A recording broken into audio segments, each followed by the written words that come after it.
Good morning. Good morning. Welcome to Horizon Unitarian Universalist Church. My name is Elizabeth Cummings. My pronouns are she, her, hers. I am serving as your worship associate this morning. I'm joined by our worship leader, Reverend Chris Rothbauer, whose pronouns are they, them, their. We are excited to welcome you to our worship service this morning.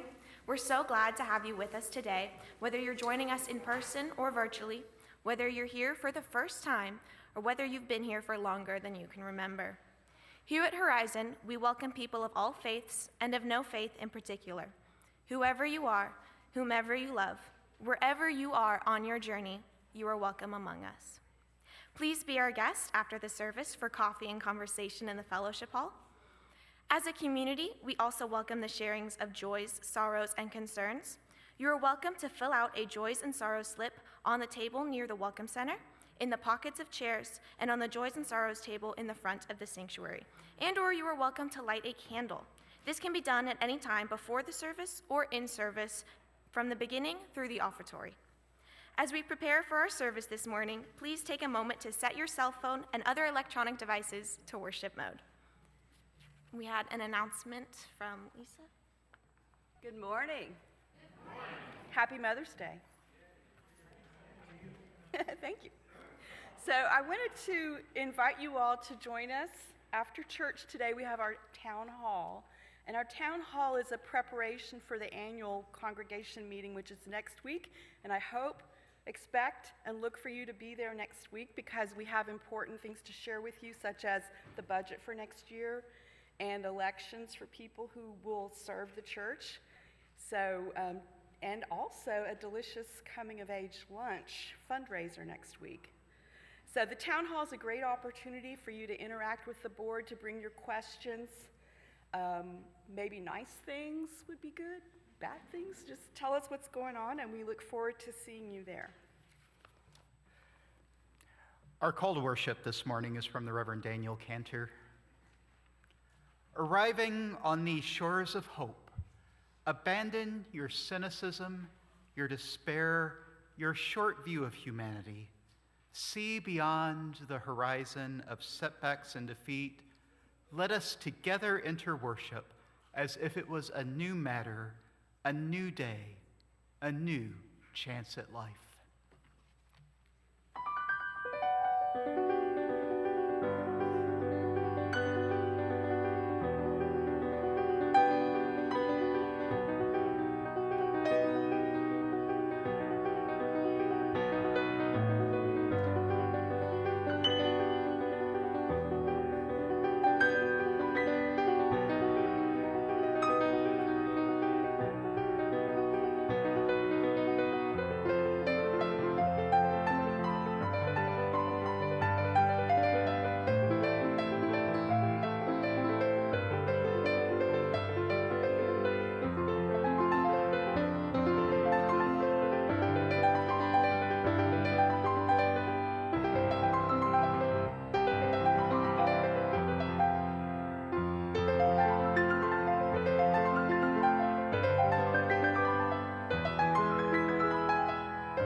Our chalice lighting this morning is from Scott Taylor.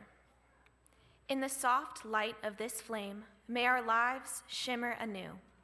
May we notice new possibilities in those relationships that seem lost. May the hunger growing within give birth to new dreams. May the courage of letting go pull a new story into view. May what is give way to what might be. May we believe again in the world we imagine.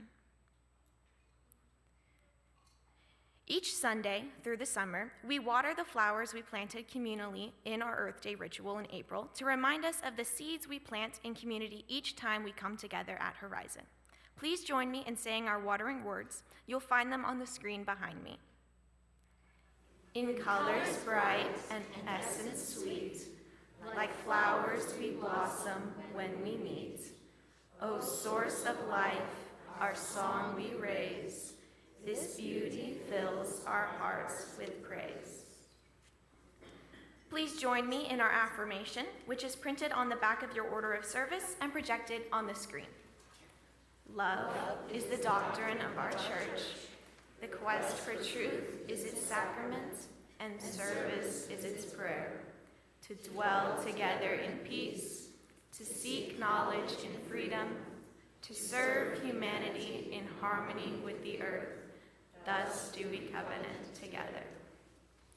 I invite you to rise in body or in spirit and join us in singing our opening hymn, hymn number 1009 in the Teal hymnal, Meditation on Breathing.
And I am the Director of Religious Education here. Before we start our bridging ceremony, I would just like to invite anyone who brought donations for MetroCrest after the service to deposit them in the basket here or in the basket in the lobby. This morning, we take time to recognize the youth in our community who are taking an important step in their life's journeys and moving forward into their futures. It is my privilege to be here with our teens who are taking part in bridging. The bridging ceremony is a beloved tradition in our Unitarian Universalist faith. It's a rite of passage which marks a teen's journey from youth to young adult. Today we recognize our high school seniors as they take their first steps into adulthood. Many of you have watched these youth grow up and sheltered them with your love. You are bearing witness to these youth who are now stepping into young adulthood. Today we mark a transition not only in the lives of these young people, but in the lives of their families. You all will be changed in the coming days, weeks, months, and years to come. A bridge leads to another place and another experience, and a bridge connects you back to the place you started. This bridge is like a thread that connects you to those you leave behind and to the world you are entering as adults. Some of you will be attending school or embarking on some other great adventure, so this bridge will also connect you to Horizon, your home church, and to the Unitarian Universalist faith that has been your spiritual home. Some of our teens could not be here this morning, but you are welcome to use the papers and the baskets in your seats to write them notes of encouragement, advice on their journey to become young adults. So first, I would like to introduce some of our high school seniors that could not be here today. Although today is not a matriculation service or a baccalaureate, we did want to recognize some of our high school seniors of members. So I first would like to talk about Rakan Awadi. Rakan is the child of Samir and Dawn, and will be graduating from Geyer High School. And I believe they told me they were going to be going to UNT. And also, I wanted to recognize Matei. Matei will also be matriculating this spring, will be also graduating from, Geyer High School, and I believe also is going to UNT. And last of all, I want to talk about Samantha. Samantha is Laurel's daughter. Laurel will be going to the Samantha will be going to the University of Houston and is graduating from Louisville High School. And now I'd like to go ahead and talk about our bridging teens. I would like to ask Henry to come up front.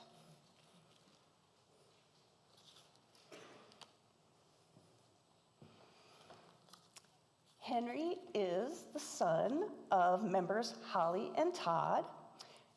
Henry will be graduating from Capel High School and plans to continue his education next fall. He'll be attending Texas A&M, majoring in finance, and he will also be a member of the Corps of Cadets in the Fightin' Texas Aggie Band. And it's clarinet, right? Yes. And so when asked what Henry was looking most forward to in adulthood, Henry answered, "I'm most looking forward to living independently." And then when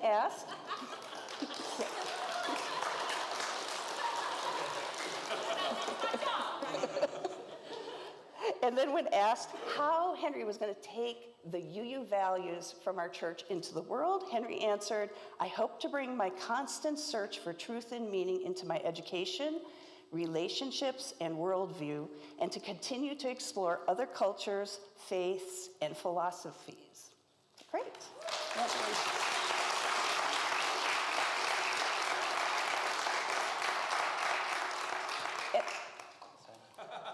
And now I'd like to call up front Amaya.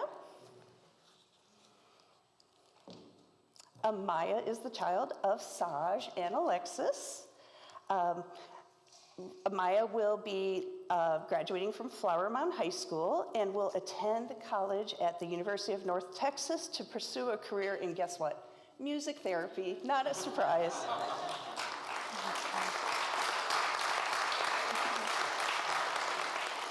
So when Amaya answered the question, what are you looking forward to most in your becoming an adult? Amaya wrote, "I'm excited to have the opportunity to discover what really matters to me and to shape my own priorities." And how were you going to carry your UU values into the world? "I will carry my UU values into my adult life by being a safe space for anybody to talk to, no matter what the differences we may have." And what I want to say too is that these are, I believe you were already part of Horizon when I started here years ago. And they have taken OWL, they were part of our coming of age class of 2022, if I'm not mistaken, and then also been very, very active members in our youth group. So congratulations to you too.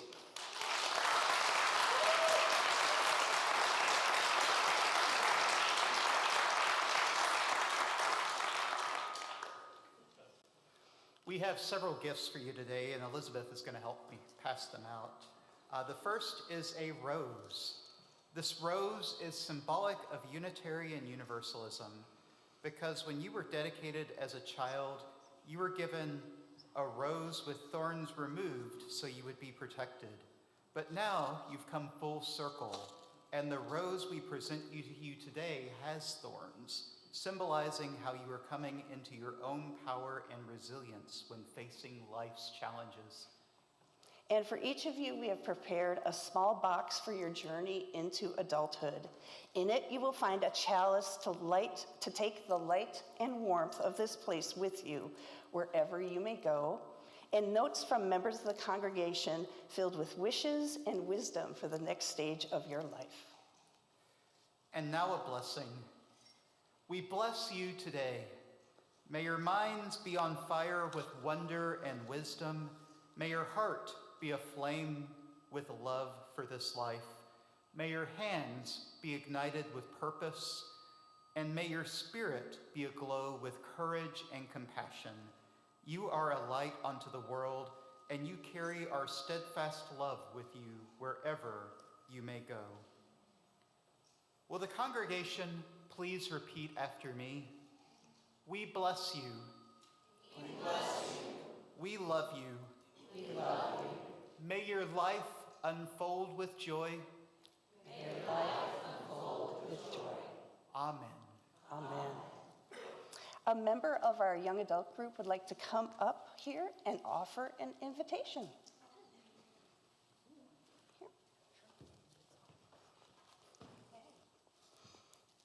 Howdy, everyone. Hello, my name is Velvet, she, they pronouns, and I am here representing our young adult group, which we do, in fact, have at Horizon. Yes, so I really just wanted to say a few quick words. Y'all are becoming young adults, and that's something that can be really exciting, but it can also be pretty scary. So I just wanted to extend an invitation to you so that you know you still have a place to come back to here at Horizon that is also meant for young adults. We're here. The young adult group is more of a social group, so it's not necessarily anything with the curriculum. We do monthly lunches and usually some kind of other event of our choosing each month. It can be anything from a movie night, having like a video game or board game night. Sometimes we've had outings to places like the zoo, just different things to get together with people with similar values who are going through some of the same things. Inside of these boxes, there will be a QR code to our Discord server, so you can actually get in there, contact us. You're more than welcome to come talk to me after the service or any of our other members. And speaking of which, will any of our other young adult group members please raise your hands and just say a quick hello. Feel free if you want to say hi to them as well. Just wanted to say a big, hearty congratulations. I am so proud of y'all, and we hope to see you soon.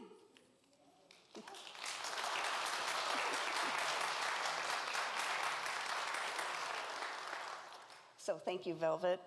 And after the service, everyone is invited to a reception honoring our bridging teens in the fellowship hall, but there is another meeting, so come say hello, drop off a note, grab a piece of cake, and come back here for the meeting. So thank you all so much for participating in this important milestone for our brand new young adults this morning. And teens that are up here and in the seats, you are welcome to stay in worship or join the youth advisors and me and other teams in room S7 for a celebration, and then we'll all go down to the fellowship hall for cake. And before we officially conclude the ceremony, let's give our 2025 Bridging Teens a round of applause.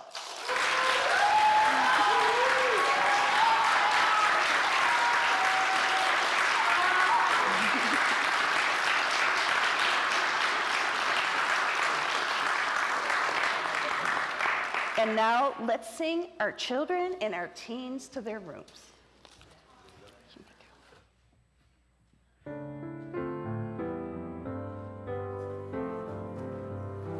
May your mind be open to new learning. May your lips bring truth into the world.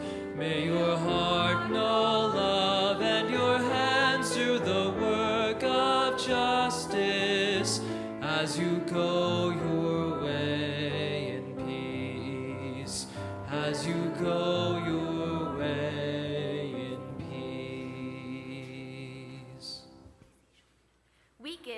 remind ourselves how many gifts we have to offer. We give to remember that we are part of something bigger than ourselves. We give because we believe in music and sacred space. We give with the faith that together we have enough. Thank you to our members and friends who give and pledge electronically. If you would like to give electronically, you may do so on the Breeze app or online at horizonuu.org/donate. The offering will now be joyfully given and received. Thank you for your generosity.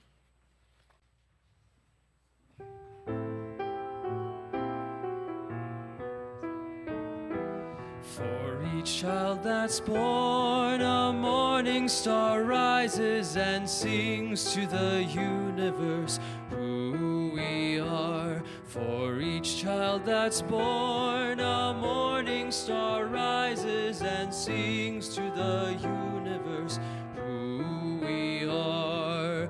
We are our grandmother's prayers, and we are our grandfather's dreamings.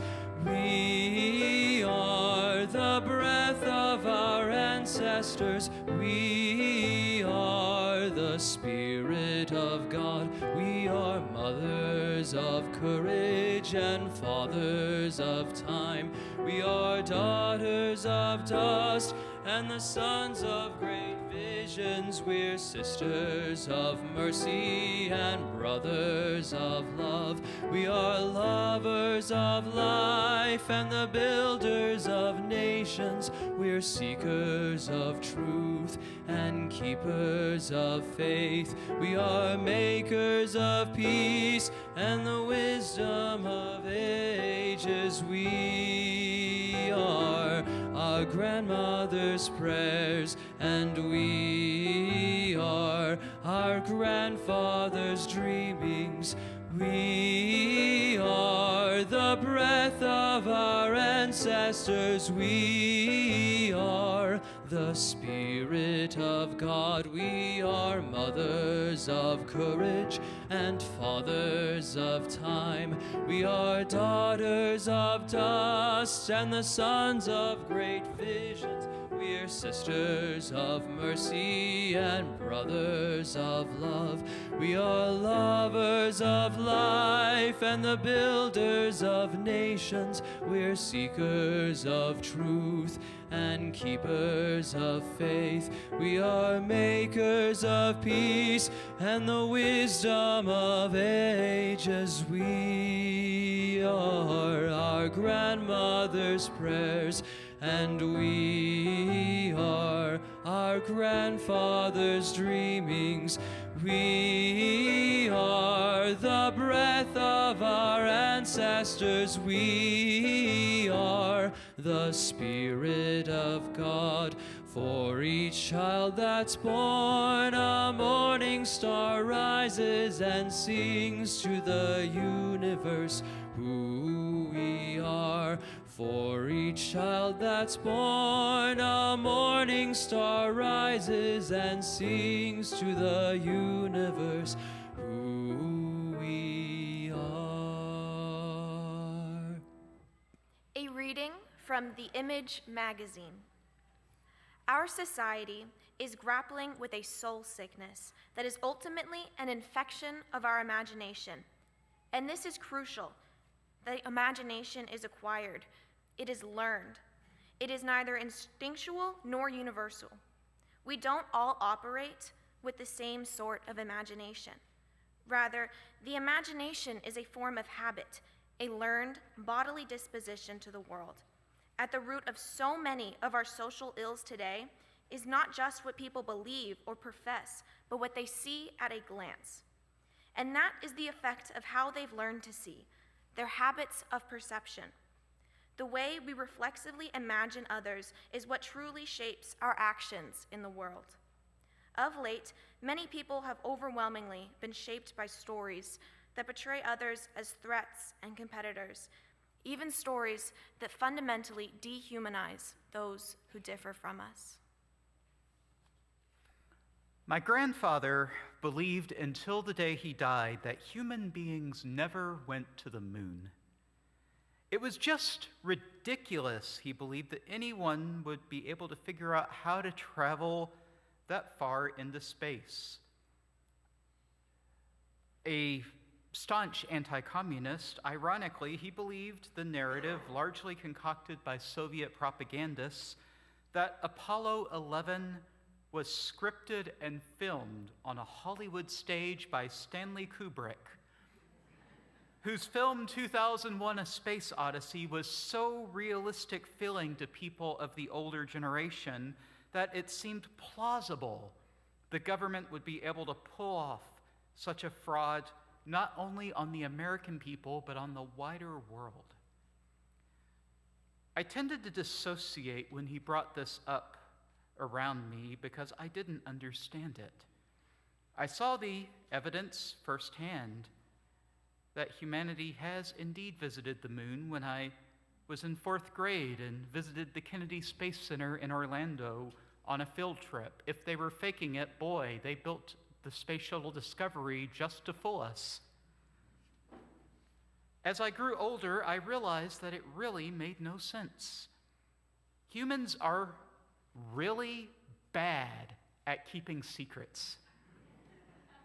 And imagine how many people would have had to have known about this fraud and not ever tell anyone about the deception. I mean, look at other cover-ups. Watergate, Abu Ghraib, or the mass surveillance of the Bush administration. We weren't very good at keeping those a secret. To my grandfather, though, the idea of the moon landing being fake was the only explanation that made sense. This conspiracy theory might seem quite minor today in an age where conspiracy theorists have gone mainstream or are being pushed as truth by the President of the United States and his cabinet. But it was an eye-opener for me about how generally good people could see the same set of facts and come to different conclusions. There was a time when the only conspiracy theories I saw widely discussed were the moon landing fakery and the JFK assassination. But the internet has made it possible for people who believe anything to come together and share alternative interpretations of the facts, as well as propagandists to more easily spread disinformation. And this has led to a boom in the number of these theories being seriously shared as the truth. Imagination is something often thought of in very positive terms. Many people marvel at children for their imaginations, and our culture widely admires writers, architects, and visual artists for their ability to create entire worlds only from their minds. Imagination can change the course of nations and provide vision where there previously was none, as we saw in our prophetic imagination sermon last week. We need a certain degree of imagination just to make it through the day. But imagination can have an unhelpful side as well. For what is a conspiracy theory but the mind taking a set of true or assumed facts and using the imagination to jump to conclusions not always justified by reality? We are, after all, a pattern-seeking species. Being able to recognize that a particular growl comes from a mountain lion rather than a house cat has probably helped our species survive. And it's part of how evolution has served us. It means, though, that we tend to seek connections even when there are none, because the official narrative just doesn't make sense. Take a popular conspiracy theory today, people who believe the government destroyed the World Trade Center. Even if I think the people who believe this are wrong, I can understand how they came to their conclusions. It's hard to believe that a handful of terrorists could have caused the pain, destruction, and loss of human life experienced that day. It's unthinkable that the tallest buildings in the country were destroyed by 2 jetliners. If I don't understand the science, it might even seem impossible.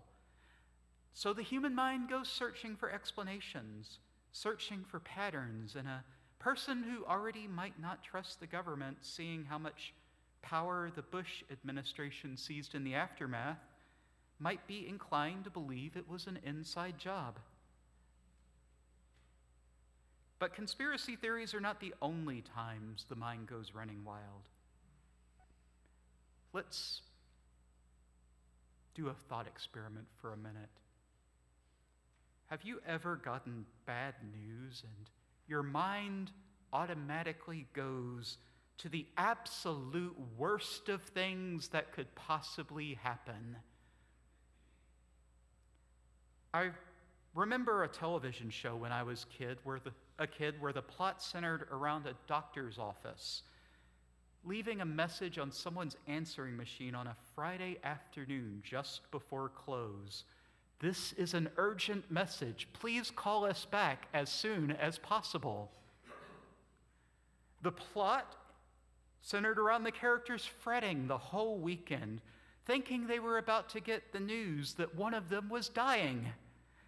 But it turned out on Monday, the receptionist only wanted to tell them their check bounced, and they needed another form of payment for their visit. It's easy to laugh at this situation when it's on television, but there is a psychological term for it, catastrophizing. When we think of all the possible worst outcomes of a situation, I can't speak for any of you, but I've done it. It's easy to think it's harmful, but witness what's happening in our country right now. People with differing interpretations of the facts are at each other's throats, viewing anyone who disagrees with them as the enemy. And this isn't just a left-right thing. I have noticed people on the left doing it to each other as well. This prevents people from being able to correct misconceptions and act on any sort of shared values. After all, how can values be shared when we can't even agree on what's real and what's not? And to be honest, well, if I truly believed the American government were doing some of the things that they've been accused of, from causing autism through vaccines to stealing elections to assassinations of people they disagree with, Hillary Clinton is a serial killer in another popular conspiracy theory, I might well be up in arms as myself. Needless to say, this does not build beloved community, but creates deep suspicion and difficulty judging what is true. Our first reading this morning called this an infection of imagination.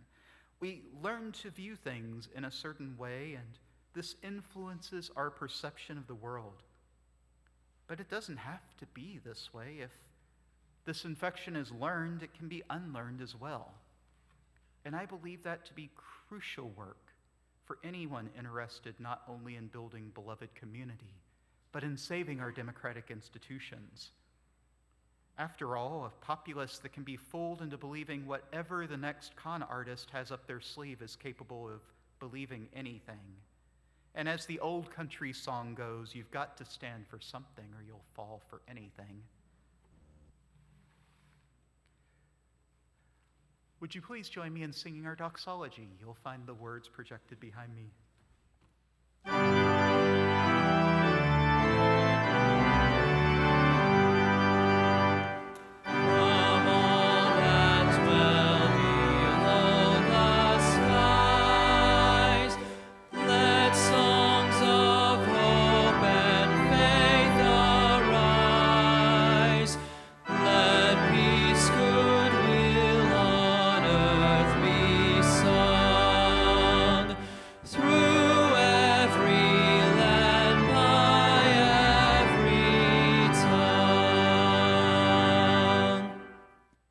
Take time to honor the sorrows and joys of this community, knowing that we are all interconnected and that what affects one affects us all. A joy for all people of all genders who have taken a mothering role or are mothers. Thank you for your work in the world. A sorrow from Menika. My nephew is on a study abroad program in India. He was in Kashmir when the fighting broke out between India and Pakistan. Please keep him in your hearts that he comes back home from India safely. And a joy and a sorrow, an update on Ellen Sproat. I've been in contact, as I know have several of you, with Beth throughout the week.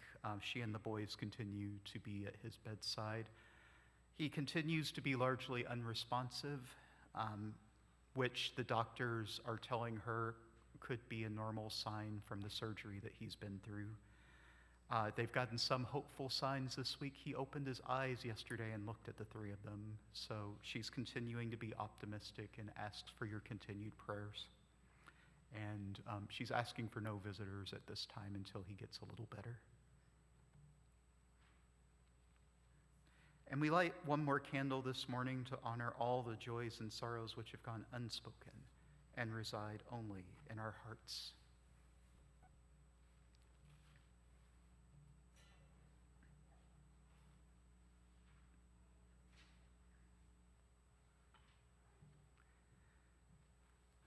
Please join me in the spirit of prayer or meditation in whatever way feels right with these words from D. Scott Cooper. It will be followed by a moment of silence, which will be broken by our responsive hymn, number 1031 in the Teal hymnal, Filled with Loving Kindness. We bow our heads in order to imagine not one path, but many. We imagine a path forward for those who cannot imagine any path forward because of poor health, financial hardship, family crises, and other roadblocks we cannot begin to understand or imagine. We struggle to imagine a path forward for those who are forced to leave a homeland against their will, and for those unable to leave a war-torn homeland despite their lives being in danger. We imagine a path forward for those who leave their homes to make a better life for their families elsewhere. May we be a welcoming presence along that path towards hope. We come together to imagine a path forward for those of us despairing because we do not seem to know our country nor our neighbors, despite the fact that we have not moved at all. May we be the good we are hoping to find as we travel side by side down the path towards hope. We imagine a path forward for those who feel lonely. May we take one another's hands as we walk that path towards community. Truly, we know as we imagine these ways forward and take one another's hands, the paths will lead to hope, the roads will lead to beloved community, and the arc will bend towards justice because we have dared to travel with love in our hearts.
Blessed be.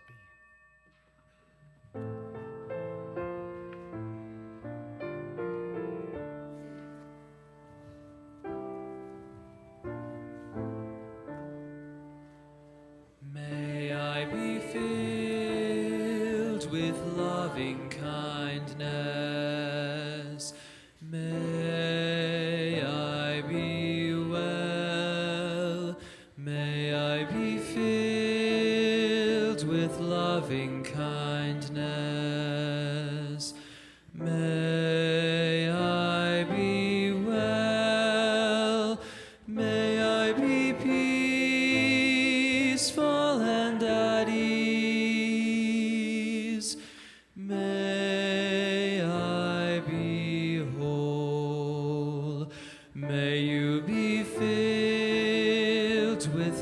loving kindness.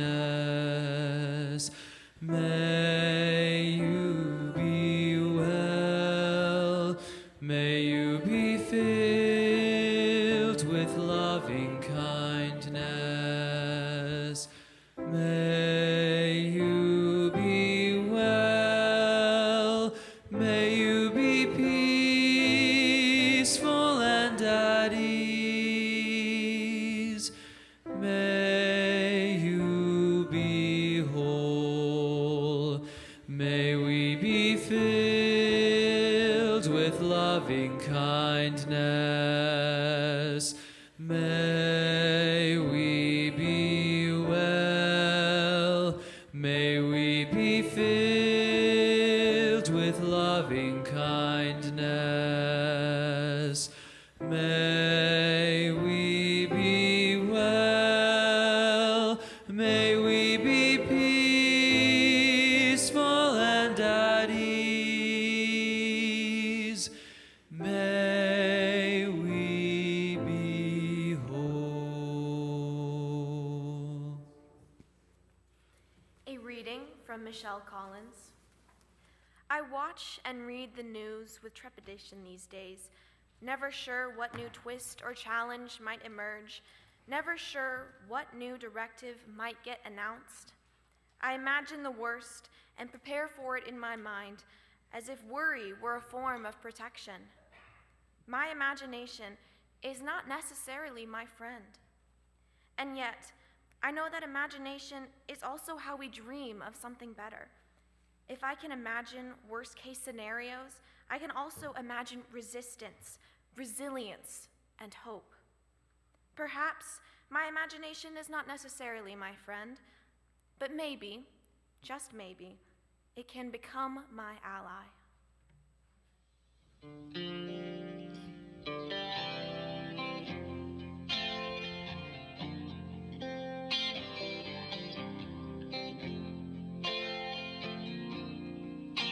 I was driving across the burning desert when I spotted 6 jet planes, leaving 6 white vapor trails across the bleak terrain. It was the hexagram of the heavens, it was the strings of my guitar. Amelia, it was just a false alarm.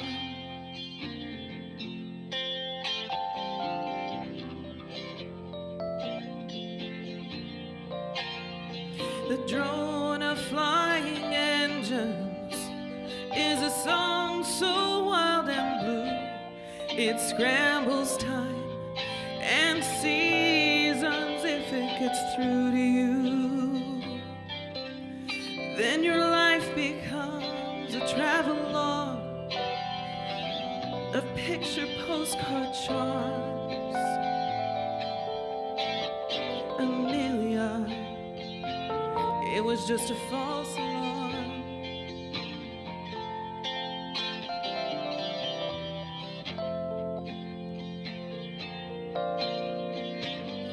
People will tell you where they've gone.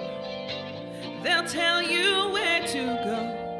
But till you get there yourself, you'll never really know.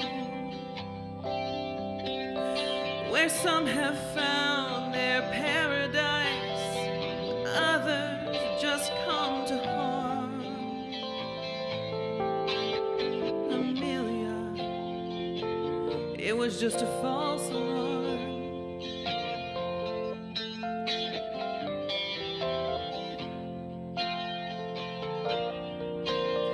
A ghost of aviation, she was swallowed by the sky or by the sea.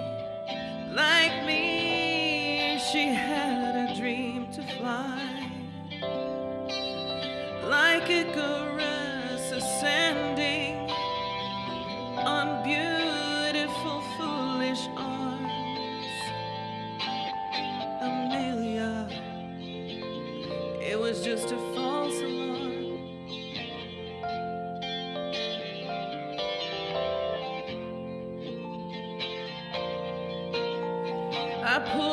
cactus tree motel to shower off the dust, and I slept on strange pillows of my wanderlust.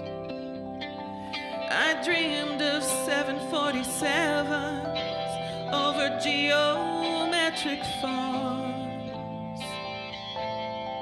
Dreams, Amelia, dreams and false alarms.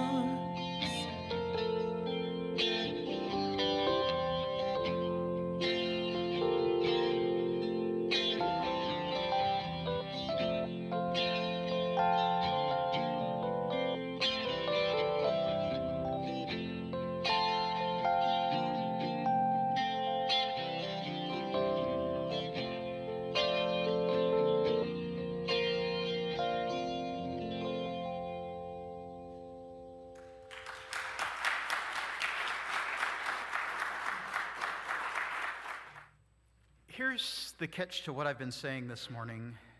There are times when every one of us is wrong. A disclaimer, I'm about to express a pretty strong opinion, and I do it with some trepidation because every once in a while it doesn't happen often, but sometimes there are people in UU congregations who disagree. If you are one such person, I am happy to have a spirited dialogue with you afterwards. Because I went through a brief period in young adulthood where I thought Ayn Rand, the ultra-capitalist philosopher of selfishness, was an amazing inspirational writer. I read every book she ever wrote, even the one on how to write fiction, which she doesn't know how to write fiction. I'm sorry. Even her defenders say she wasn't the best fiction writer in the world. I now think the opposite. Her writing ranges from the trite to the dangerous to the outright offensive because she has such a pessimistic view of humanity and doesn't realize if every human were to follow her philosophy, we would destroy ourselves. But her writing appealed to me at the time for reasons that I've since come to realize. Having grown up in a belief system that asked me to sacrifice my own needs and wants for a higher power, Rand's corrective of telling me that what I want mattered was quite appealing. It was like she was giving me permission to be my own person, to like the things that I like, even as she was telling me that certain writers were bad to like. Even today, I find these messages to be extremely empowering, even as I believe that Rand was very misguided in much of her thinking and philosophy.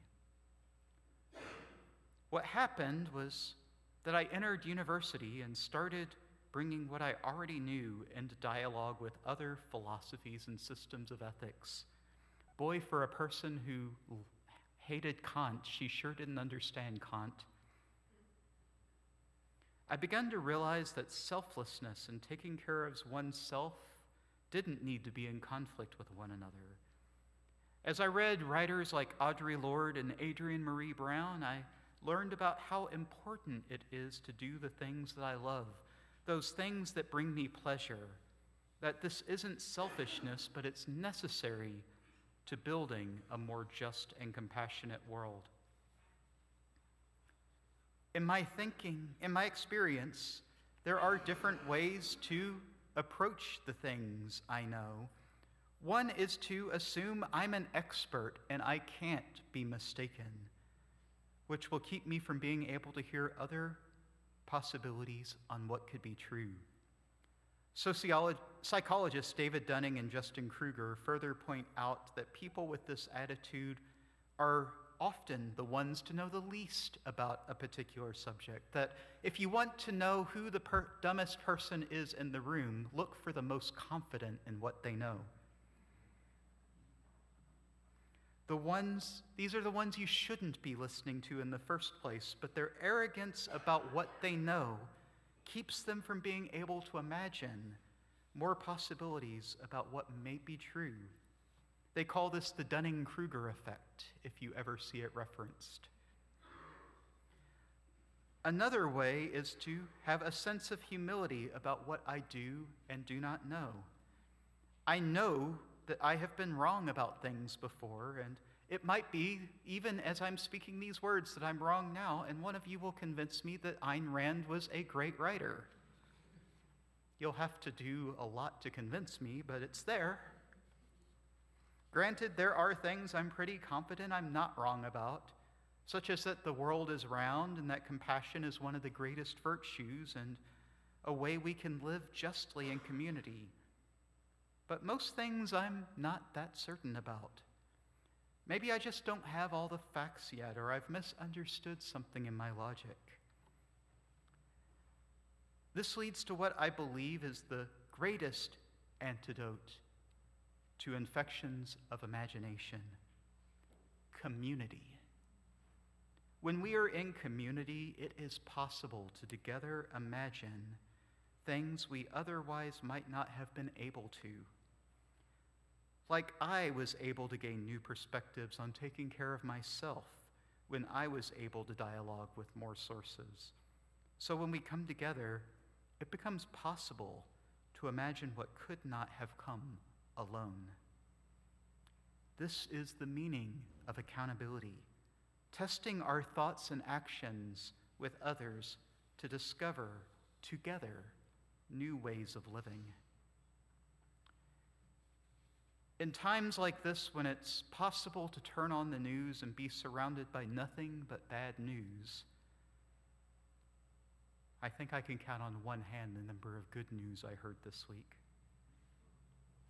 My imagination can run away from me catastrophizing about the worst possible scenarios that may happen.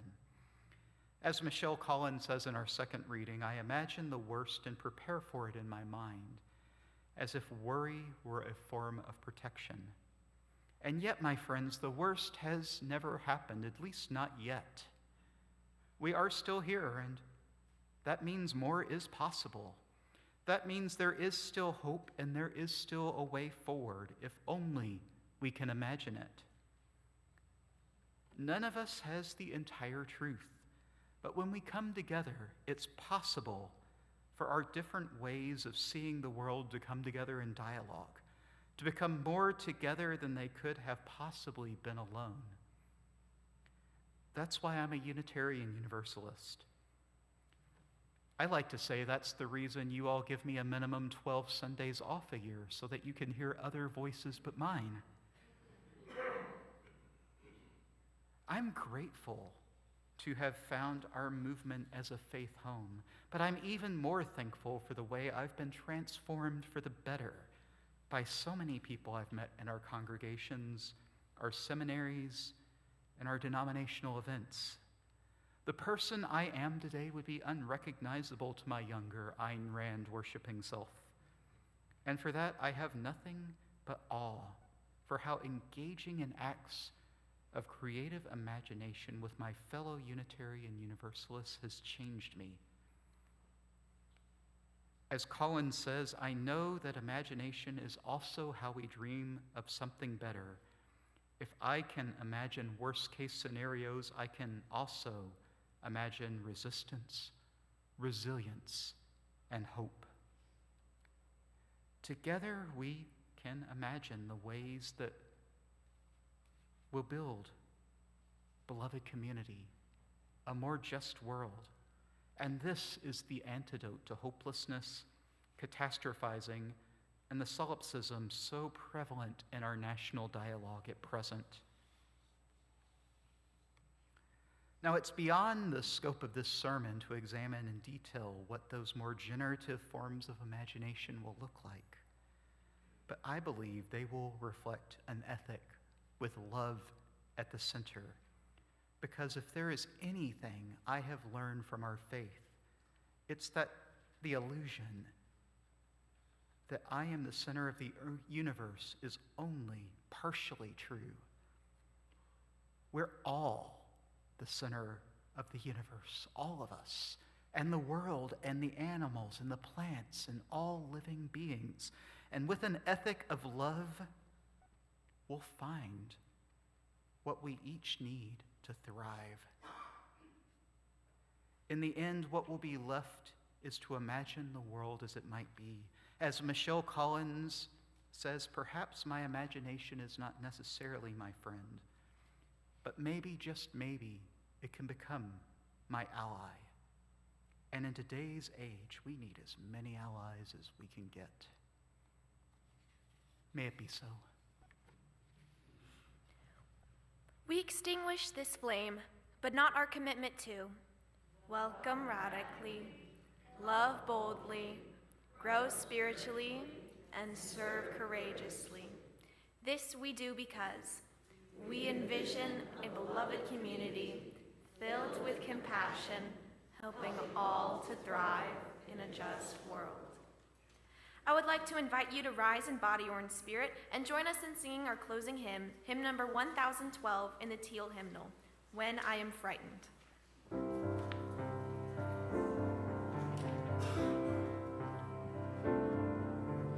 When I am frightened, will you reassure me? When I'm uncertain, will you hold my hand? Will you be strong for me? Sing to me quietly. Will you share some of your stories with me? If you will show me compassion,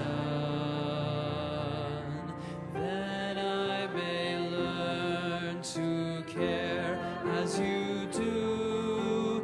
Then I may learn to care. When I am angry, will you still embrace me? When I am thoughtless, will you understand? Will you believe in me? Stand by me willingly. Will you share some of your questions with me? If you will show me acceptance, then I may learn to give as you do. Then I may learn to give. When I am troubled, will you listen to me? When I am lonely, will you be my friend? Will you be there for me? Comfort me tenderly. Will you share some of your feelings with me? If you will show me commitment, then I may learn to love as you do. Then I may learn to love.